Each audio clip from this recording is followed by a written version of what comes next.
Assalamualaikum warahmatullahi wabarakatuh.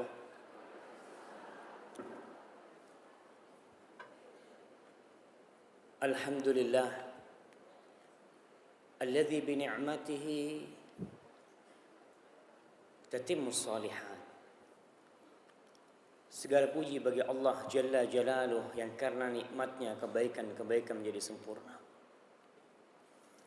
Segala kebaikan yang kita perbuat, rukuk kita, sujud kita, munajat kita kepada Allah Jalla Jalaluh itu karena kebaikan Allah kepada kita. Maka tak henti-hentinya kita bersyukur kepada Allah Subhanahu wa taala, dan harapan kita nanti bisa berucap tatkala masuk ke surga Allah Subhanahu wa taala, alhamdulillahilladzi hadana li hadza. Kita bersyukur kepada Allah Subhanahu wa taala atas hidayahnya kepada kita sehingga kita bisa masuk ke surga Allah Jalla Jalaluh. Allahumma salli wa sallim wa zid wa barik wa an'im ala abdika wa rasulika habibina wa syafi'ina Muhammad. Ya Allah, semoga salawatmu, semoga salam dan berkahmu senantiasa kau tambahkan untuk hamba kekasihmu, untuk Nabi kita Muhammad sallallahu alaihi wasallam, dan untuk keluarga beliau, untuk orang-orang yang beliau cintai, untuk anak cucu beliau, dan untuk para sahabat Nabi yang mereka dipilih langsung oleh Allah untuk mendampingi Rasulnya dan melanjutkan amanah risalah Allah ini sehingga kita sampai hari ini dapat merasakan nikmatnya Islam. Amma ba'd. Saya berterima kasih kepada semuanya karena la yashkurullah man la yashkurun nas. Kata Allah, tidaklah seorang itu bersyukur kepada Allah bila dia tidak berterima kasih kepada manusia. Saya berterima kasih kepada semuanya yang hadir di tempat ini, khususnya para panitia yang memberikan kepercayaan kepada saya untuk duduk di tempat ini, untuk mengkaji tentang sebuah madrasah, tentang sebuah sekolahan yang mulai ditinggal oleh sebagian manusia, sehingga kita harus mengulang kembali pelajaran-pelajaran lama, membuka kembali lembaran-lembaran yang mungkin sudah ditinggalkan atau tidak dicetak ulang oleh sebagian manusia. Itu tentang madrasah karakter. Dan kenapa saya sengaja memilih madrasah karakter untuk ibu-ibu? Karena pada hakikatnya ibu-ibulah madrasah tersebut.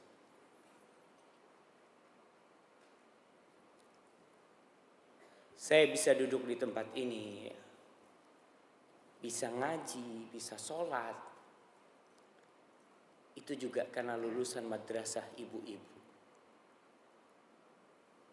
Al-ummu madrasatun idza a'dattaha a'datta sya'ban thayyibal a'raqi. Ibu adalah sebuah madrasah, dan gak bisa dibayangkan indahnya madrasah seorang ibu. Semua pelajaran yang diterima oleh anak sebelum dia terima dari sekolahnya, pada hakikatnya dia telah mendapatkan pelajaran itu dari ibunya. Dia mendengarkan suara ibunya,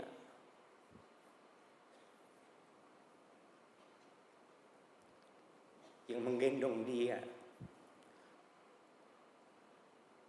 menyusui dia, ngajarin dia sholat, ngajarin dia ngaji.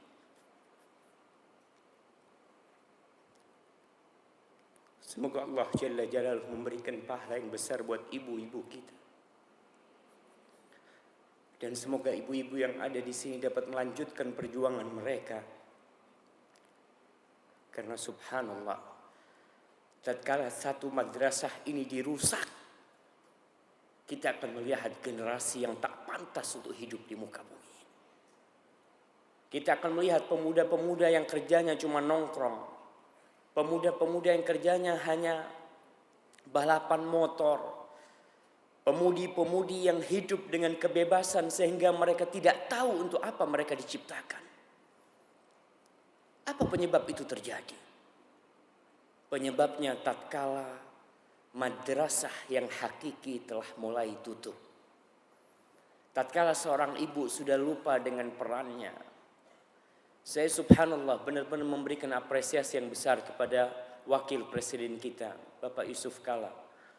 Ketika dia ingin memberikan waktu tambahan untuk ibu-ibu agar mereka bisa lebih lama bersama anaknya. Sebelum mereka berangkat kerja, mereka bisa mempersiapkan anaknya. Ketika pulang pun dia bisa pulang lebih dini. Karena kalau semua ibu berangkat kerja, maka yang akan terjadi generasi yang tak mampu memikul tanggung jawab masa depan. Ma'asyiral muslimat, rahimakunallah, kaum muslimin yang berbahagia. Beberapa tahun terakhir ini kita sering mendengar masalah pendidikan karakter. Baik itu dari Menteri Pendidikan, Menteri Agama, bahkan Presiden kita pun tak luput untuk menyampaikan pentingnya pendidikan karakter ini. Kenapa? Kenapa mereka melakukan hal itu? Karena kenyataannya orang-orang yang berada di atas, pejabat-pejabat negara, wakil-wakil rakyat, yang diharapkan oleh pemimpin kita, oleh presiden kita, mereka dapat menjadi wakil rakyat yang berkarakter. Ternyata mereka mencoreng wajah dunia pendidikan Indonesia. Kita lihat tahun 2004 sampai 2011 itu ada 158 kepala daerah tersangkut korupsi. 158.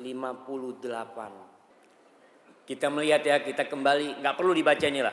Yang suka baca berita, yang dengar berita, bagaimana beberapa waktu yang lalu hakim MK kalau nggak salah ya, yang tersangkut kasus. Kita kadang berpikir subhanallah, sampai mereka yang sudah 20 tahun sekolah ya, yang mungkin ketemunya dengan orang-orang berpendidikan terus, duduknya bersama orang-orang pendidikan terus, ternyata memiliki karakter yang sangat memalukan negeri kita. Maka di sini kita harus mulai berpikir, kalau itu orang-orang yang berpendidikan tinggi seperti itu, gimana dengan yang nggak berpendidikan? Ya udah, kasus pembunuhan di Indonesia ini, na'udzubillah min dzalik, disebutkan setiap hari itu ada 4-5 pembunuhan tiap hari. Orang mati itu karena satu dan lain faktor mereka dibunuh, na'udzubillah min dzalik, tiap harinya ada 5 itu. Dan kalau dulu kita mendengar tentang mutilasi, dulu itu sangat mengherankan sekali. Kok ada manusia yang tega gitu. Sekarang hampir setiap saat mutilasi itu terjadi. Iya, kita pindah ke halaman 4 Ibu-ibu.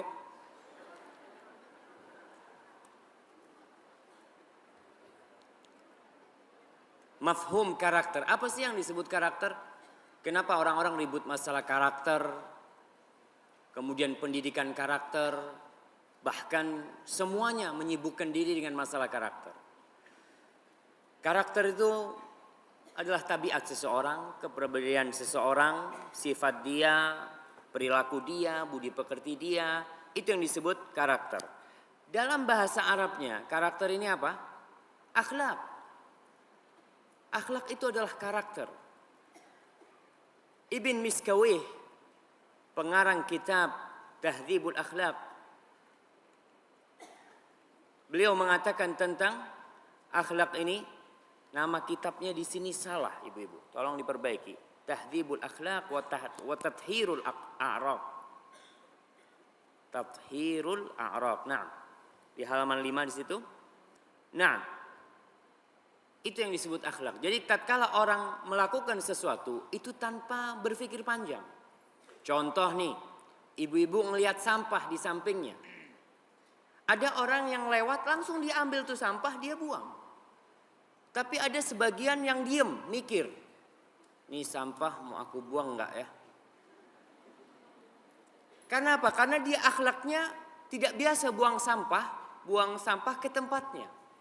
Atau sebagian melihat duri. Melihat paku di jalan.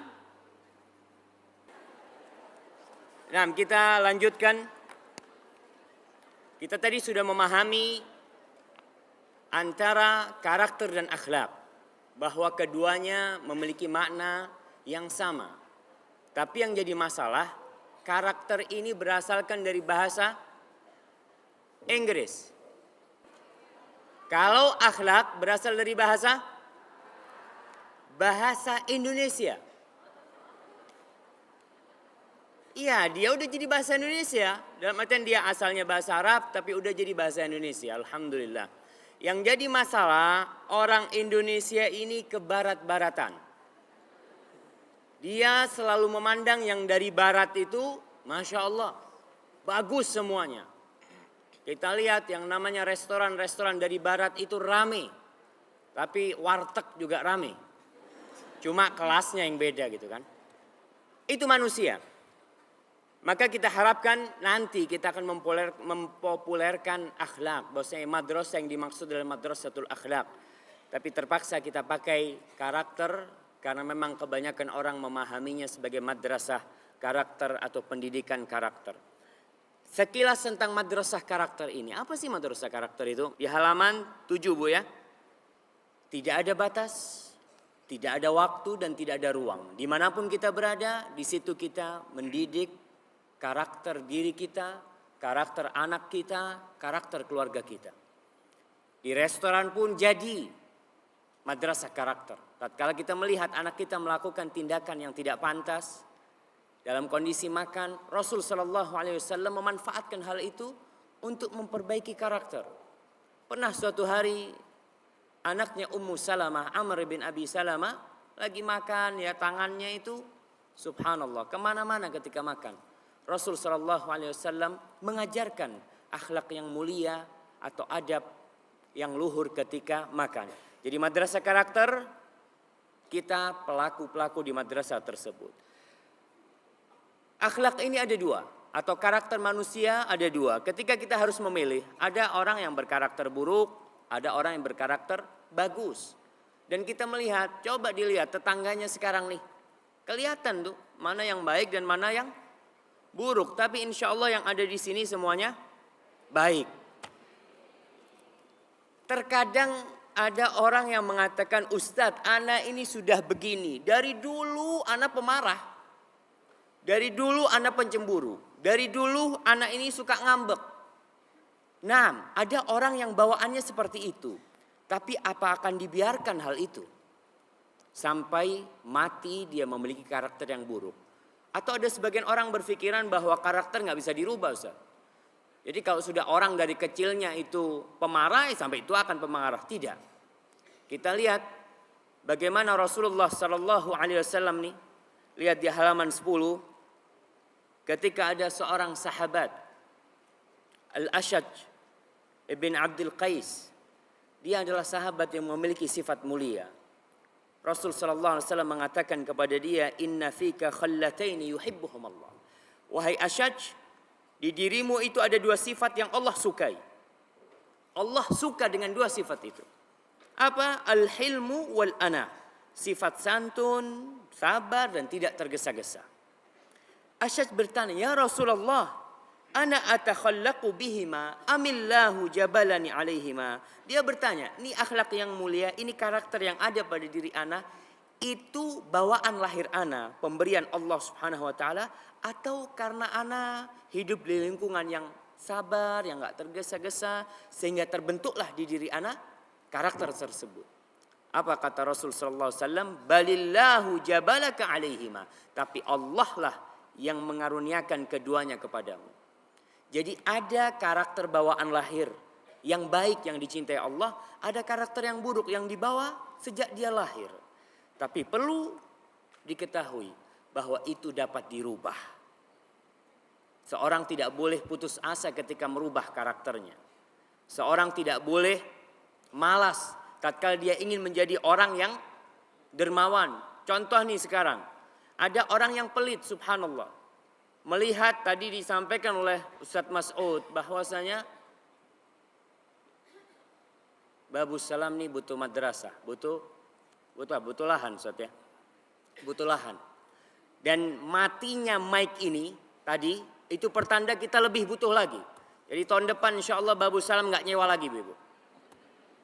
Ada orang ketika diminta sedekah dia mikir, Ustaz, ana mau sholat istikharah dulu, Ustaz. Seperti itu umpamanya. Itu memang ada seperti itu. Masya Allah. Nah, belum terbiasa sedekah. Ada kotak amal lewat ya dia, ya Allah nyumbang enggak. Telepon mungkin saudaranya, kira-kira anak nyumbang enggak ya.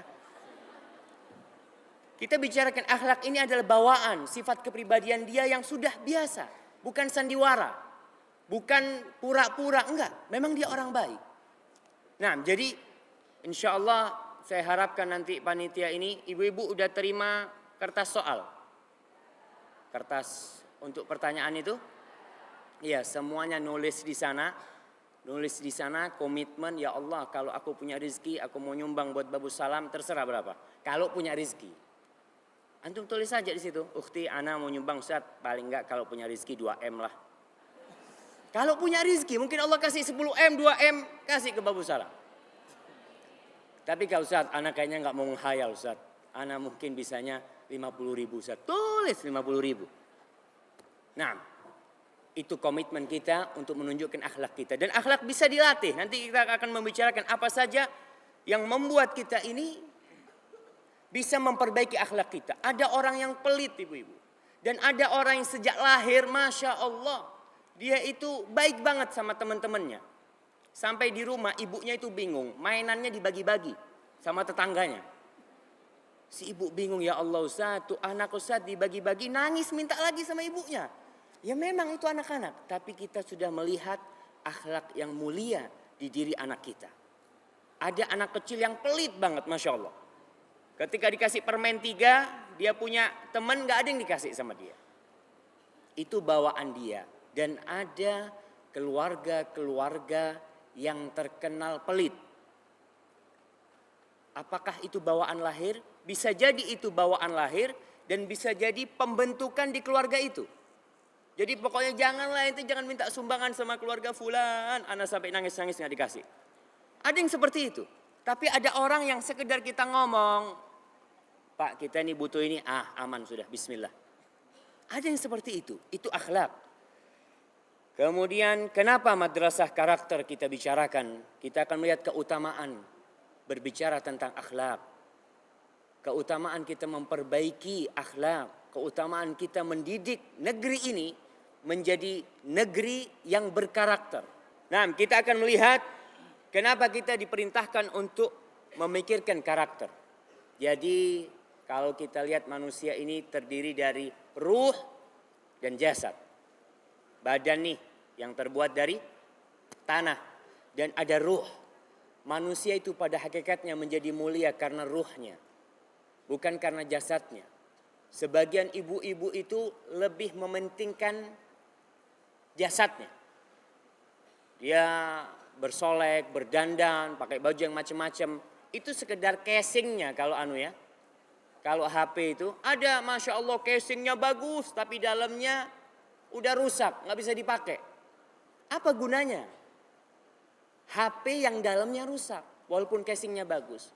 Seperti itu kita melihat sebagian orang subhanallah yang kalau kita melihat tampangnya, kita melihat tampangnya nih Masya Allah orang ini seakan-akan orang yang baik. Tapi tatkala dia berbicara, kita melihat bicaranya seperti bicaranya orang-orang yang tidak pernah sekolah umpamanya.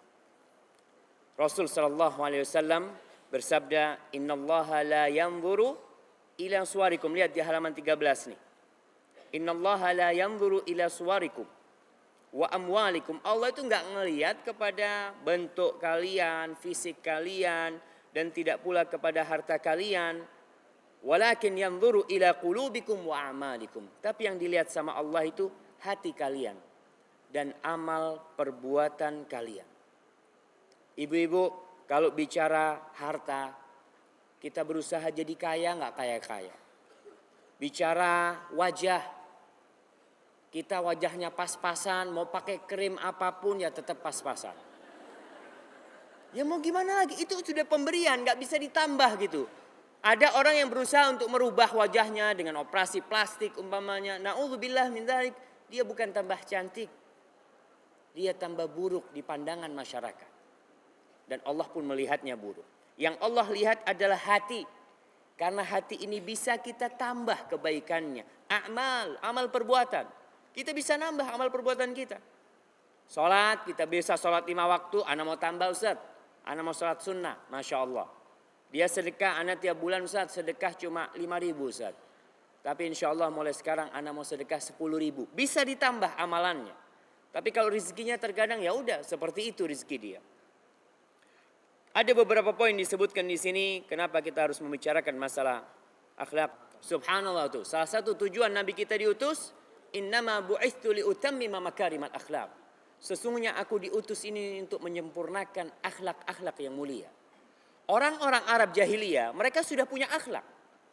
Bahkan sebagian di antara mereka akhlaknya itu jauh lebih baik daripada akhlak-akhlak orang sekarang. Contohnya, menghormati tamu. Mereka kalau ada tamu, sebagian potong onta sampai berlebih-lebihan. Tamunya satu dipotong onta satu. Gimana mau dimakan? Sama dia dibagi-bagiin terus. Atau sama dia dibuang, diberikan kepada binatang-binatang yang menyantapnya. Mereka sudah punya akhlak-akhlak yang berlebihan dikurangin. Yang kurang disempurnakan. Itulah tugas Rasulullah SAW.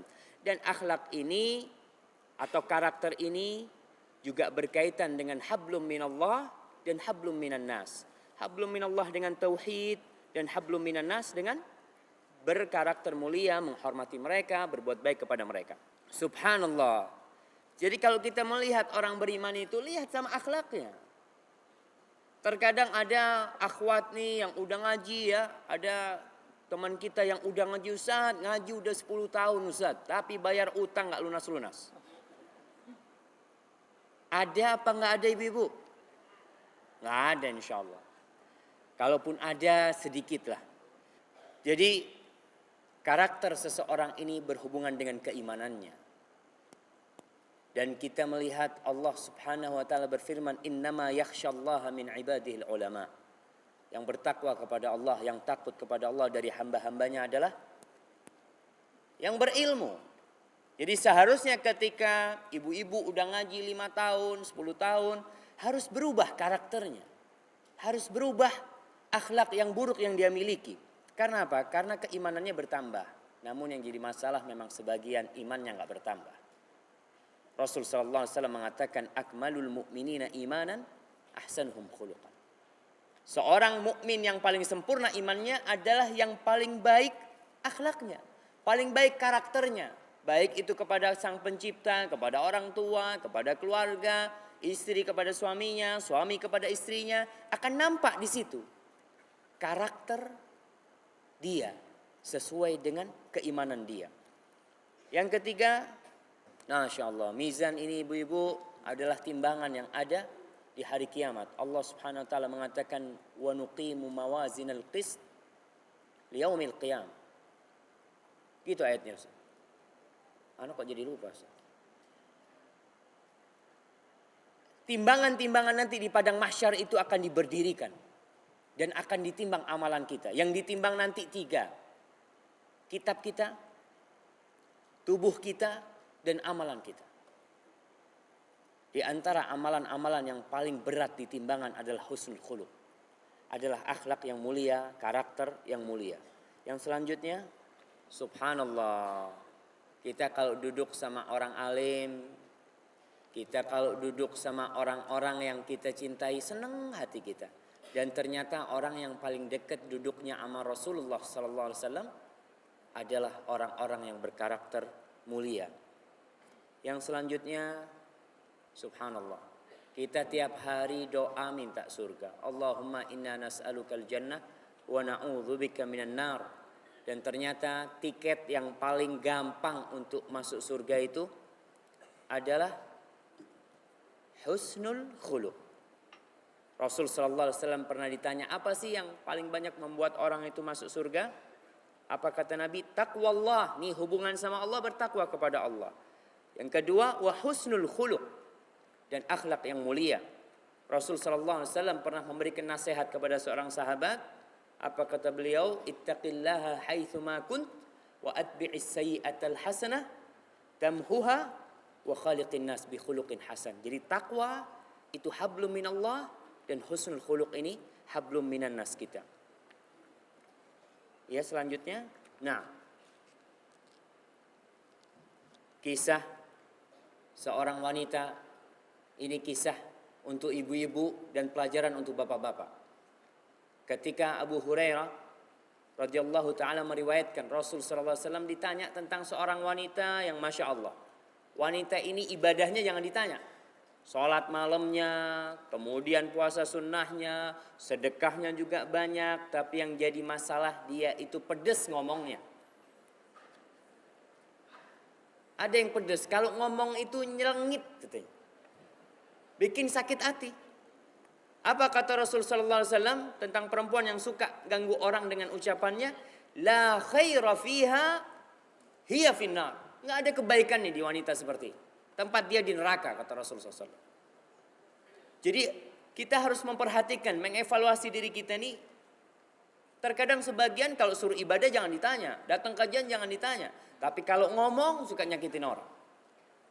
Maka hati-hati orang yang seperti ini, dia tidak akan selamat dari api neraka. Sebaliknya Rasul ditanya tentang wanita yang ibadahnya biasa, ibadah yang wajib aja dia.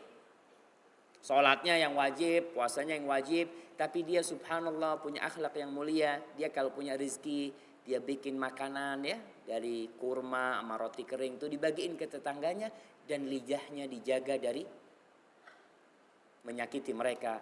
Apa kata Rasulullah SAW? Hiya fil jannah, nih yang seperti ini tempatnya di surga, kata Rasul sallallahu alaihi wasallam.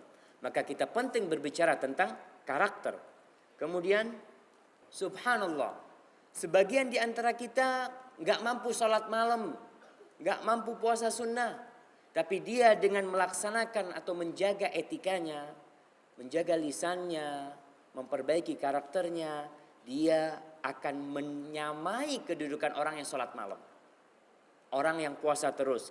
Kata Rasul sallallahu alaihi wasallam, "Innar rajula la yudriku bi husni khuluqihi darajatas sahir bil lail wadh-dhami bil hawajir." Kata Rasul sallallahu alaihi wasallam, sesungguhnya seorang dengan akhlaknya yang mulia mencapai derajat orang-orang yang begadang salat malam dan orang-orang yang kehausan di siang hari yang panas. Subhanallah. Jadi ibu-ibu kalau punya kekurangan di ibadahnya, sempurnakanlah dengan memperbaiki akhlaknya. Nah, selanjutnya, nggak bakalan kita nih. Kita kalau punya uang 1 triliun, ada yang punya uang 1 triliun ibu-ibu? Kalau ada, hari ini habis duit itu. Kalau mau dibagiin ke manusia, mau dibagikan orang sekampungnya, umpamanya kita nih sekarang berapa orang? 2.500. Kalau tiap orang dikasih 1 miliar, habis nggak? Habis. Semenit habis duit itu. Maka duit kita akan habis, sedangkan ada orang-orang yang belum mendapatkan kebajikan kita. Tapi dengan akhlak, kita bisa membuat mereka senang semua. Rasul sallallahu alaihi wasallam mengatakan, "Innakum lan tas'un nas bi amwalikum." Sesungguhnya kalian tidak dapat mencukupi semua orang dengan harta kalian.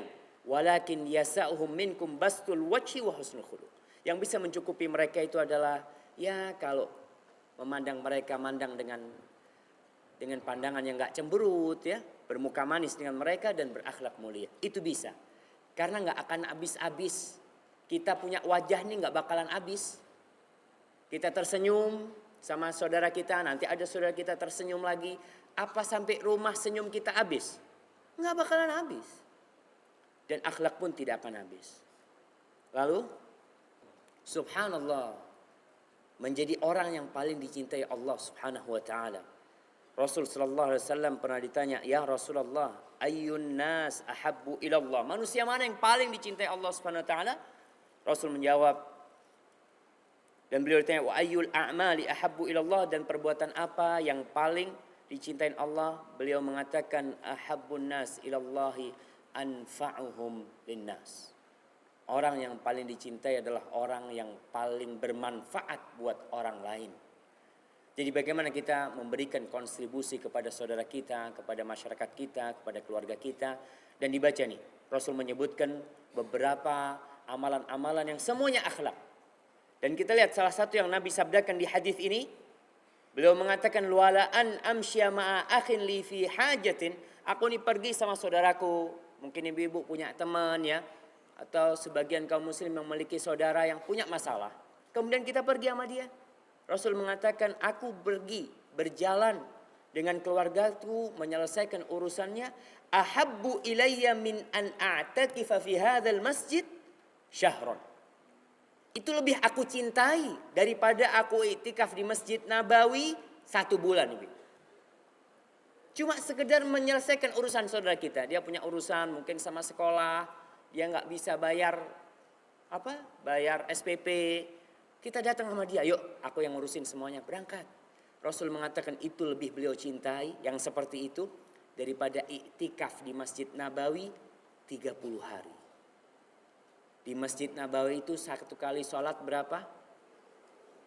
1000. Kalau sebulan dapat berapa kita? Ternyata akhlak yang mulia itu lebih dicintai sama Nabi Muhammad SAW daripada ibadah iktikaf. Kita tahu iktikaf ini sunnah, tapi itu menolong saudara kita bisa jadi wajib buat kita, karena nggak ada lagi yang menolong dia.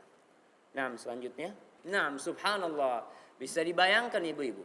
Kalau semua kepala daerah di penjara, tutup nggak negara kita? Bisa tutup kita. Karena kita melihat subhanallah berapa banyak ya wakil-wakil pilihan rakyat. Kalau kita melihat umpamanya Bupati Fulan atau Gubernur Fulan, dia kena kasus korupsi, yang perlu ditanya, siapa yang milih dia? Ya rakyatnya. Jadi sebenarnya masalah karakter ini ada di rakyat. Dan wakil rakyat itu menunjukkan nih karakter masyarakat ini seperti ini. Maka harapan kita bagaimana memperbaiki karakter masyarakat kita. Sehingga pemimpin-pemimpin kita ke depan adalah pemimpin-pemimpin yang berkarakter. Karena dikatakan innamal umamul akhlaq ma baqiyat. Setiap bangsa hanya akan tegak selama masih terdapat akhlak. Fa in humu dhahabat akhlaquhum dhahabu. Kalau sudah enggak ada karakter di sana, bayangkan orang yang ahli nuklir, yang akan dia lakukan adalah kekacauan di muka bumi ini. Seorang yang ahli ekonomi atau ahli politik, dia akan memanfaatkan keahlian dia untuk memperkaya diri dia, bukan untuk memperbaiki negerinya. Karena apa? Karena dia sendiri tidak memiliki karakter yang mulia. Nah, Masya Allah, semuanya udah punya rumah ibu-ibu. Sebagian ngontrak, sebagian nyewa, sebagian numpang. Dan pada hakikatnya semua kita numpang. Karena akan datang suatu hari anak kita mengusir kita dari rumah kita. Anak kita besarin dia, kita nyekolahkan dia. Pada suatu saat dia akan mengusir kita dari rumah kita. Digotong, dimandiin, dan dilemparkan ke jurang. Dan ada rumah yang menanti kalau kita sudah bikin. Kita tinggalkan rumah kita di dunia. Dan Allah akan memberikan sebuah rumah bagi orang yang akhlaknya mulia di surga Allah Subhanahu wa taala. Nah, subhanallah. Mudah-mudahan semua yang ada di sini sudah menikah. Yang belum menikah kita doakan semoga cepat menikah. Dan kalau mau menikah, yang amin itu yang belum kawin barusan.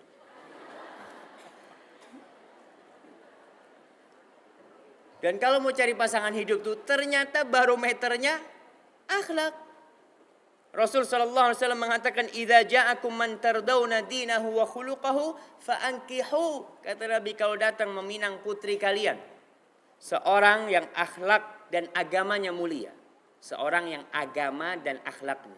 Nabi mengatakan agama dan akhlak. Karena belum tentu orang yang tadi yang ahli ibadah. Terkadang orang Masya Allah lulusan pondok, jangan ditanya hafalan Qur'annya berapa, tapi ternyata dia menzalimin istrinya. Kita lihat sebagian orang Masya Allah dari sisi agama, Allahu Akbar. Jangan ditanya, dia ceramah di sana, di sini, tapi akhirnya dia masuk penjara. Karena apa? Karena ilmunya tidak diamalkan. Rasul menganjurkan kepada kita untuk mencari yang berilmu dan mengamalkan ilmunya. Yaitu dia beragama dan berakhlak. Kawinkan, kalau tidak akan terjadi kerusakan di muka bumi ini.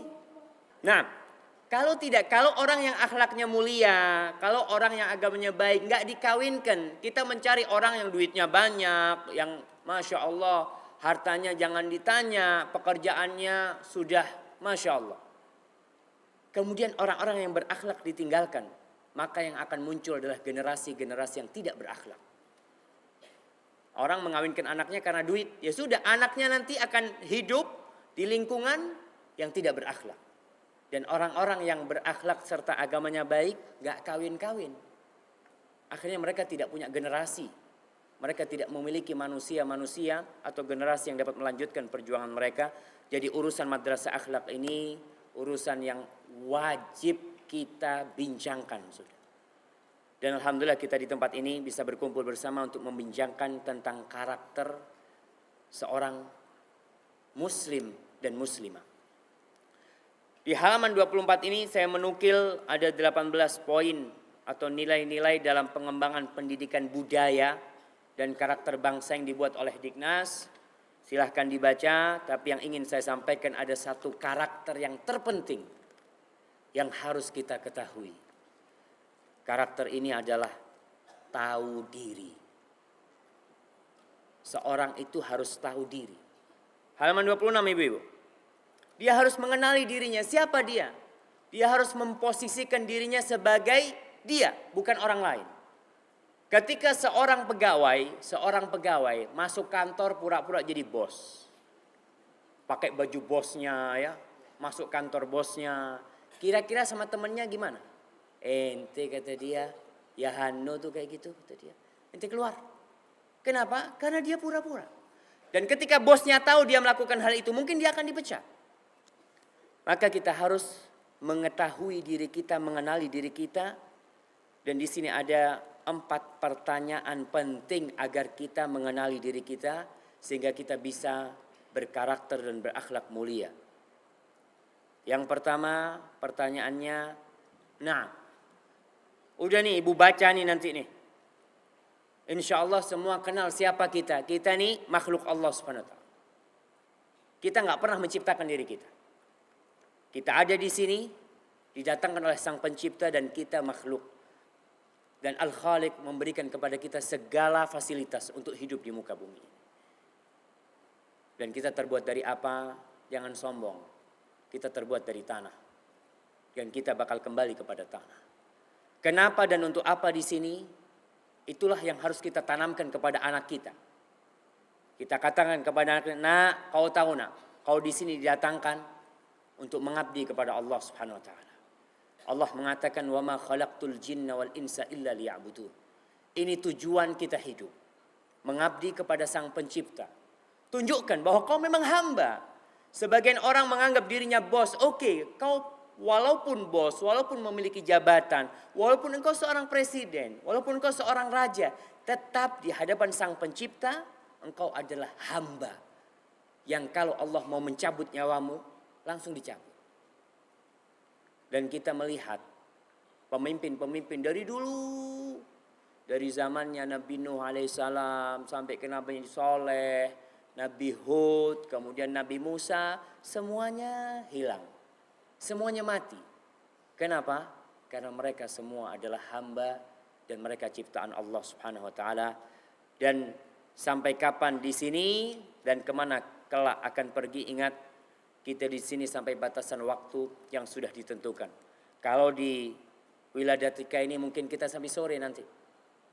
Sampai jam 3. Kita tahu, oh saat anak di situ sampai jam 3. Maka anak akan siap-siap sebelum jam 3 anak sudah siapkan semuanya. Begitu pula kehidupan kita di muka bumi ini. Umur kita kata Rasul sallallahu alaihi wasallam antara 60 sampai 70. Jadi orang kalau umur 70 itu ya udah siap-siap lah. Karena apa? Karena wa aqalluhum man yajuzu dzalik. Kata Nabi sedikit yang lewat dari sana tuh sedikit. Langka mungkin kita melihat orang-orang yang lewat dari sana. Jadi 4 pertanyaan ini tolong nanti di rumah dibaca, dipelajari. Kemudian anak kita perintahkan dia untuk membaca. Nah, kau supaya kenal kau itu siapa sih sebenarnya. Supaya anak itu gak sombong, gak sembarangan berbuat. Karena orang-orang yang sombong adalah orang-orang yang tidak kenal dengan dirinya. Pernah seorang ulama bertemu dengan salah seorang gubernur yang jalan dengan sombong. Bajunya menyeret tanah. Kemudian diberi nasihat oleh alim ulama ini. Ittaqillah, kata dia. Apa kata gubernur ini? Ama ta'rifuni? Apa kau gak kenal sama aku? Kata dia. Arifuk, aku tahu sama engkau. Engkau awalnya terbuat dari air mani. Dan engkau akan kembali kepada tanah. Dan selama hidup perutmu membawa kotoran. Kata dia. Itu kau. Kata dia. Apa kata gubernur ini? Iya, kau kenal aku sekarang. Kata dia. Karena sebagian orang merasa sombong dengan hartanya. Dengan kedudukannya. Bukan apa-apa dia. Maka kembali lagi dengan kita mengenali diri kita. Insya Allah akhlak kita akan berubah. Karena itu modal pertama untuk memperbaiki diri kita. Di sini di halaman 33 ada 4 esensi kebajikan yang kita harus ketahui. Kalau pemerintah menyebutkan di sana ada 18 nilai-nilai. Sebenarnya semua itu tercakup di 4 hal. Yang pertama adalah al-iffah. Menjaga diri. Subhanallah. Karakter yang mulia harus berdiri di atas 4 ini. Ada orang yang hakim. Ada orang yang bijaksana, tapi dia penakut, pengecut. Maka orang akan menilai dia memiliki karakter yang buruk. Ada orang yang adil, tapi dia tidak bijaksana. Dia, Masya Allah, kalau kau tanya tentang keadilannya, jangan ditanya. Tapi terkadang dia menyampaikan keadilan itu tidak dengan cara yang baik. Sehingga orang akan memandang dia, anak tahu dia orangnya baik, orangnya benar. Cuma gayanya tuh. Terkadang kita melihat gayanya kurang bijak, ngasih tahu orang tua seperti ngasih tahu anak-anak. Kita melihat sebagian orang Masya Allah adil, afif, pemberani. Ketika menegakkan kebenaran jangan ditanya. Tapi tidak hakim, tidak bijak ketika dia menyampaikan kebenaran tersebut. Jadi 4 hal ini, 4 pilar ini harus saling mendukung. Subhanallah. Sabar ini benar-benar karakter yang harus dimiliki oleh setiap hamba. Karena kehidupan ini isinya kalau enggak nikmat bala. Terkadang sebagian orang itu tidak bersabar. Saya pernah berjumpa dengan seorang, alhamdulillah dia sekarang menjadi seorang yang bersabar dulu ya. Kita berangkat umroh. Sampai di Mekah. Ternyata hotelnya itu tidak sesuai dengan yang dia inginkan. Kadang terjadi. Ketika kita masuk hotel, teman itu ngomong, Ustaz, kayaknya anak mau pulang ke Indonesia, Ustaz. Subhanallah, ini belum umroh, masih pakai baju ihram. Dia masuk kamar, anak nggak kayak gini kamar yang anak minta, Ustaz. Kata dia, Subhanallah ya. Anak ngomong sabarlah bang, insya Allah diurus. Yang penting kita umroh dulu. Terkadang orang tidak sabaran untuk menghadapi hal itu. Tujuan utama dia harus tahu. Tujuan utamanya adalah umroh umpamanya. Kita nih datang kajian, tujuan utama kita adalah kajian. Hal-hal yang terjadi di sini, jangan membuat tujuan kita itu sirna. Itu hanyalah bumbu-bumbu yang menemani perjalanan kita. Maka ingat kesabaran ini, sebagaimana disebutkan, membuat orang lebih tahan banting, menahan amarahnya, tidak merugikan orang lain, bersikap lemah lembut, dan tidak tergesa-gesa dalam melakukan sesuatu. Coba tadi ini, kalau ibu-ibu tergesa-gesa, gak punya sifat sabar, mungkin udah kosong gedungnya. Ustaz, anak kayaknya udah capek Ustaz, berapa kali mati gitu kan. Tapi karena sabar, kesabaran itu membuat seseorang mendapatkan tujuannya. Sebagaimana dikatakan as-sabru kas-sabiri murrun fi madaqatihi lakin awaqibuhu ahla minal asali. Sabar itu seperti jamu, jadam ya. Sabir itu pahit. Rasanya itu pahit, tapi akibatnya itu manis. Subhanallah. Jadi tatkala kita menjaga diri kita menjaga diri kita dari semua perbuatan dosa pada hakikatnya. Menjaga kesucian diri kita, makanya ada doa Nabi Muhammad SAW.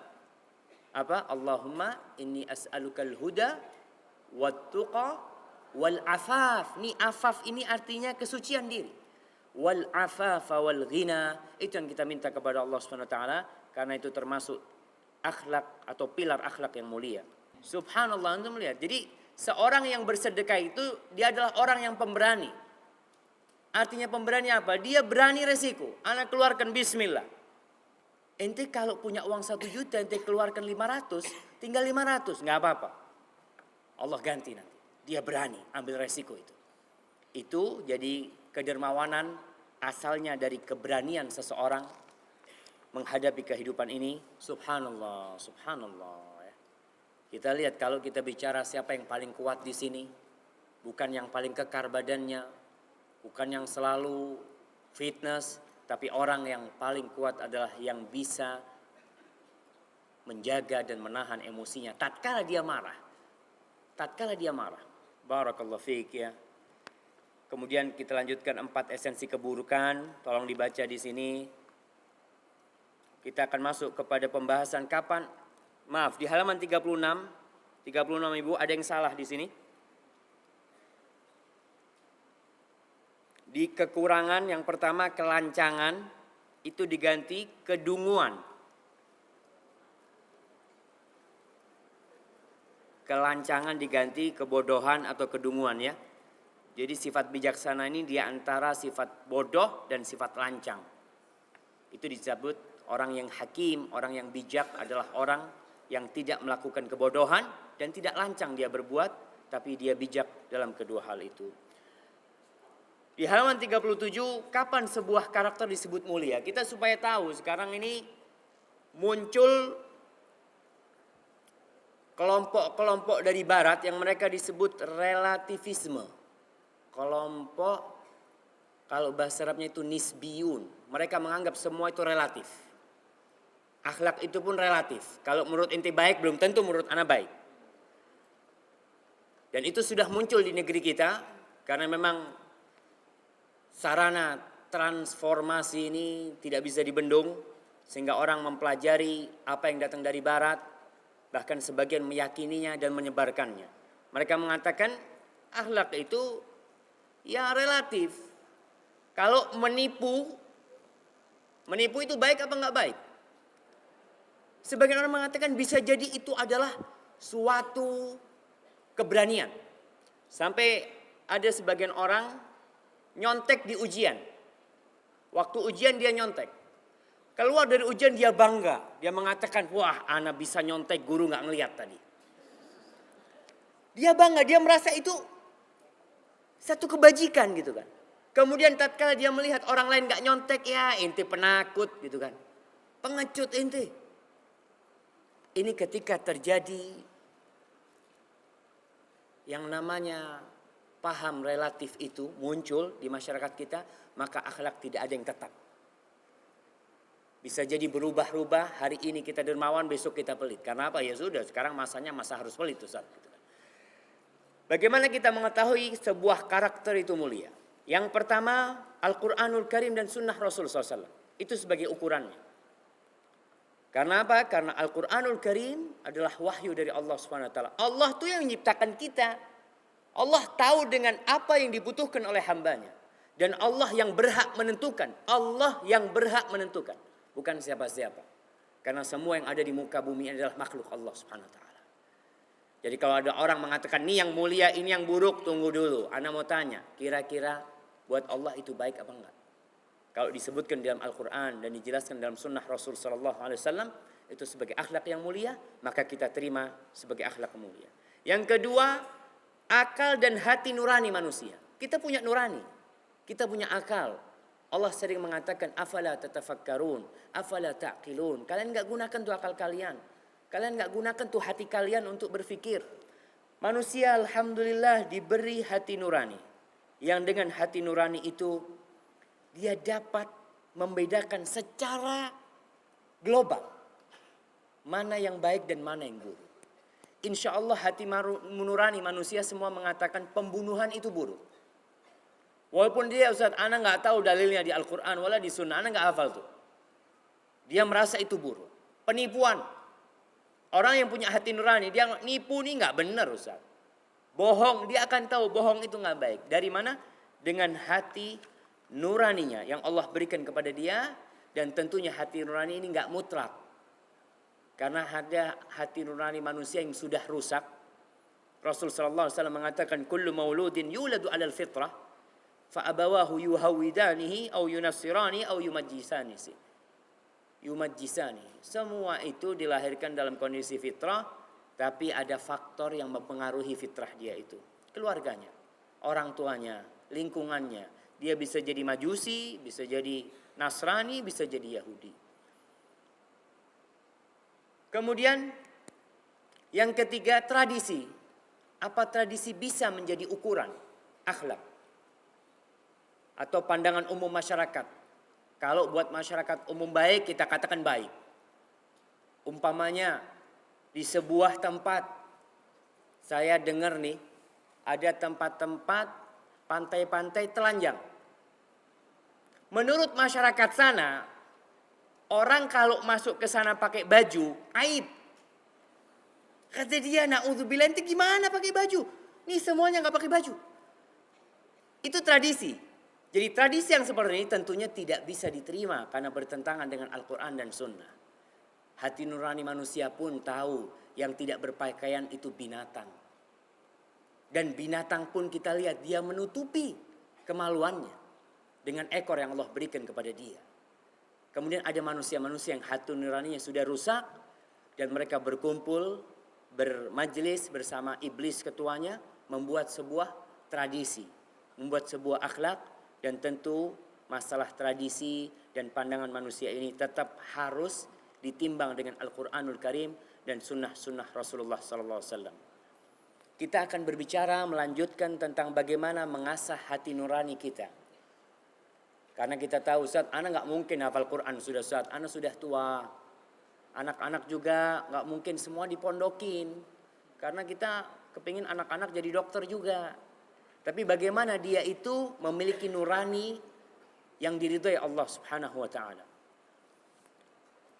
Allah Subhanahu wa taala berfirman tentang nurani manusia ini. Wa nafsi wa ma sawwaha di halaman 39 Ibu-ibu ya. Allah berfirman di surat Syams, wa nafsi wa ma sawwaha fa alhamaha fujuraha wa taqwaha qad aflaha man zakkaha wa qad khaba man dassaha. Dan demi jiwa serta penyempurnaan ciptaan, maka Allah mengilhamkan kepada jiwa itu, fa alhamaha, Allah mengilhamkan kepada jiwa itu kefasikan, jalan kefasikan dan ketakwaan. Jadi jiwa kita ini telah diberi ilham, diberi kemampuan oleh Allah Subhanahu wa taala tentang jalan keburukan dan jalan ketakwaan. Kemudian Allah jelaskan qad aflaha man zakkaha, sesungguhnya beruntunglah orang yang menyucikan jiwanya. Wa qad khaba man dassaha, dan sesungguhnya merugilah orang yang mengotori jiwanya. Jadi pada hakikatnya kita ini punya rasa, punya timbangan, punya perasaan yang di situ kita bisa melihat ini baik, ini buruk. Allah mengatakan balil insanu ala nafsihi basirah walau alqa ma'adzirah. Bahkan manusia itu menjadi saksi atas dirinya sendiri meskipun dia mengemukakan alasan-alasan. Orang mengatakan enggak, aku enggak melakukan itu, padahal dia melakukan. Dia berusaha untuk membela dirinya, tapi dia tahu dia telah melakukan kesalahan. Kalau perbuatan dia itu enggak salah, kenapa dia enggak jujur? Dia tahu yang dia lakukan dosa, sehingga dia berusaha untuk menutupi dosa-dosanya. Dan itu nurani manusia. Kemudian berkaitan dengan nurani ini, pernah Rasul sallallahu alaihi wasallam ditanya tentang albir dan tentang dosa. Di halaman 40 beliau mengatakan albirru husnul khuluqi wal ithmu ma haka fi nafsika wa karihta an yattali'a alaihi nas. Albir, kebaikan adalah akhlak yang baik. Jadi perbuatan yang dapat pahala itu akhlak yang baik. Wal ithim, dan dosa. Kita mungkin nggak tahu dalilnya, ini dosa apa nggak dosa. Tapi kata Rasul SAW, dosa itu mahaka fi nafsika. Sesuatu yang bergejolak di dalam jiwa dan engkau nggak suka orang lain tahu. Makanya kita kalau berbuat dosa berusaha untuk sembunyi-sembunyi. Kita tahu ini dosa. Kita nggak ingin orang lain tahu. Walaupun kita nggak tahu dalilnya. Tapi nggak enak loh. Di hati ini perasaannya pokoknya nggak enak Ustaz kata dia. Dan itu dosa. Rasul SAW pernah ditanya tentang dosa. Apa kata Rasul SAW? Istafti qalbak. Kau kalau mau tanya antara pahala dan dosa itu, tanya sama hati. Albirru matma'annat ilaihin nafs. Watma'anna ilaihil qalb. Yang disebut kebajikan adalah yang hati kita tenang, yang jiwa kita tentram ketika mengamalkannya. Karena apa? Karena nggak ada perasaan apa-apa. Wal ithmu ma haka fin nafs wa taraddada fis sadr wa in aftaka an-nasu aftau. Yang disebut dosa adalah sesuatu yang bergejolak di hati kita, yang nggak enak, yang kita nggak ingin orang lain tahu. Dan Rasul memberikan nasihat walaupun orang ngasih fatwa sama engkau. Orang ngasih fatwa, enggak apa-apa ini, kata dia kan. Terkadang kita tanya sama Ustadz Fulan, bilang enggak boleh. Tanya sama Ustadz Fulan, bilang boleh. Kita mau ikut yang mana nih? Tapi hati kita enggak enak kayaknya nih, ngamalkan ini. Ya tinggalkan hal itu. Kita sekarang akan berbicara tentang bagaimana mengasah nurani kita. Supaya nurani kita ini semakin tajam. Nurani kita semakin baik, semakin bisa memilah. Karena kalau pisau itu enggak diasah, lama-lama pisau itu tumpul dan hati nurani kita tidak bisa mengenalin mana yang mungkar dan mana yang ma'ruf. Kita lanjutkan di sini ada 3 kaedah penting untuk mengasah nurani kita. Dan ingat kita ketika berbicara hal ini jangan ngomong orang lain. Kita ngomongin diri kita sendiri dulu, nanti baru kita berusaha memperbaiki orang lain dan kita akan kaji hal itu. Yang pertama, ingatlah bahwa surga itu diliputi dengan perkara-perkara yang dibenci oleh jiwa. Subhanallah. Jadi ada 2 jalan. Ada 2 karakter. Satu karakter mengantarkan ke surga. Satu karakter mengantarkan kepada neraka. Dan Rasul SAW memberitahu kepada kita. Huffatil jannah bil makarih. Jalan menuju surga itu susah. Susah jalan menuju ke surga Allah Subhanahu wa ta'ala. Ada hal-hal yang tidak disukai jiwa. Mungkin jalannya penuh dengan duri-duri. Itu jalan menuju ke surga Allah Subhanahu wa ta'ala. Dan neraka itu dikelilingi dengan hal-hal yang disukai oleh jiwa kita. Jadi kalau kita dihadapkan dengan suatu amalan, satu perbuatan, kita lihat nih, kita nggak tahu nih hukumnya gimana nih. Tapi kalau jiwa kita condong dengan dia, senang dengan dia, oh jangan-jangan nih ke neraka nanti jalannya. Tapi kalau kita melihat susah hati kita ini untuk mengamalkannya, mungkin ini jalan menuju surga karena memang jiwa itu harus dipaksa. Ditundukkan bagaimana dia dapat menuju ke surga Allah SWT. Jadi ini salah satu kaidah kita udah tahu nih. Kalau kita hati kita condong, nafsu kita berat ke sana, ya udah. Contoh nih, datang ke pengajian dengan datang ke konser musik. Kalau datang ke konser musik, jiwanya gimana? Wah, dia udah seneng banget gitu. Zen ini. Tapi kalau ke pengajian, aduh pengajian lagi, kata dia. Males mana kan? Itu tidak kelihatan. Jadi di situ kita dapat membedakan ini baik, ini tidak baik. Tanpa dalil ya. Kalau sudah ada dalilnya selesai. Tapi ada orang-orang yang dia nggak tahu dalil. Tapi di sini dia punya jiwa. Paling enggak dia bisa melihat. Dengan nurani yang Allah berikan kepada dia, mana yang hak dan mana yang batil, dengan melihat kecondongan jiwanya. Kalau jiwanya condong, merasa nyaman, bahaya. Tapi kalau jiwanya susah, mudah-mudahan itu jalan menuju ke surga Allah SWT. Subhanallah. Ini kaedah dalam bahasa Indonesianya disebut jangan mencubit orang. Anak kok salah, gimana? Jangan mencubit orang kalau apa tuh gimana jadi nggak dengar. Jadi kalau dicubit sakit jangan nyubit orang gitu kan? Ya kalau dicubit sakit jangan nyubit orang. Ini kaidah. Hati nurani kita bisa membedakan. Rasul SAW telah mengajarkan kepada kita. Beliau mengatakan, "Faman ahabba an yuzahzah 'anil nar wa yudkhalal jannah, falta'tihi maniyatuhu." Wa huwa yu'min billahi wal yaumil akhir wal ya'ti ilan nas alladzi yuhibbu an yu'ta ilaih. Yang ingin masuk surga, yang ingin dijauhkan dari api neraka, hendaklah dia mati dalam kondisi beriman kepada Allah dan hari akhir. Ini yang berkaitan dengan hablum minallah. Dengan manusia, wal ya'ti ilan nas, hendaklah dia mempergauli manusia sebagaimana dia ingin orang itu mempergauli dia. Kalau kau tidak suka ditipu, jangan nipu orang. Kalau kau nggak suka dibohongin, jangan bohongin orang. Tapi ada nggak yang ngomong, Ustaz, anak ini suka ditipu Ustaz? Nggak ada. Orang semuanya hati nurani nggak suka dia ditipu. Dia sakit hati kalau ditipu. Maka jangan menipu orang. Kaidah ini pada hakikatnya meletakkan jiwa orang lain di tubuh kita. Jadi seakan-akan kita ini dua jiwa berada di satu tubuh. Dua jiwa berada di satu tubuh. Sebagaimana kita nggak ingin dicubit, maka jangan mencubit orang lain. Dan kaidah ini dikuatkan dengan sabda Rasul sallallahu alaihi wasallam ya, yang tidak dimiliki oleh agama manapun, oleh bangsa apapun. Rasul sallallahu alaihi wasallam mengatakan, la yu'minu ahadukum hatta yuhibba li akhihi ma yuhibbu li nafsihi. Tidak sempurna keimanan salah seorang dari kalian sehingga ia mencintai untuk saudaranya apa yang ia cintai untuk dirinya sendiri. Kita ingin dibantu orang, maka kita akan membantu orang. Ketika kita melihat saudara kita kayak sekarang nih, duduk rapat-rapat ya di tempat di kajian, biasanya kalau duduk itu kadangkala kakinya naik ke kaki kita, pahanya naik. Betul Ibu? Betul tuh. Kita biasa tuh kaki kita diinjak, ya biasa dia memang. Karena kita bareng-bareng. Tapi di situ kita melihat, kalau kita ingin dikasih tempat sama orang lain, ada orang nih, kalau ada jemaah baru datang, dia rapet-rapetin kakinya.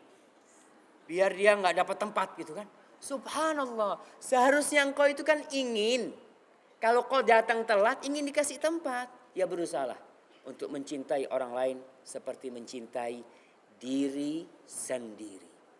Dan subhanallah, Rasul sallallahu alaihi wasallam memisalkan ya, mathalul mu'minina fi tawaddihim, permisalan orang-orang yang beriman dalam kasih sayang mereka, cinta mereka, kamathalil jasadil wahid, kata Rasul seperti satu jiwa, kama satu badan. Ibu-ibu lihat kalau orang sakit gigi, bisa tidur nggak? Nggak bisa tidur. Orang kan ngomong, ente ini kok nggak tidur, kata dia. Kan yang sakit giginya, bukan matanya. Kita seperti satu jasad. Dan saya sampai sekarang ketika membaca hadis ini, Rasul Shallallahu Alaihi Wasallam mempermisalkan persaudaraan kita dengan sesama Muslim, sesama manusia yang beriman kepada Allah Subhanahu Wa Taala seperti satu jasad. Saya ingat dengan seorang dokter yang menceritakan, Ustadz dia cerita, kalau tangan kita luka, tangan kita nih luka nih.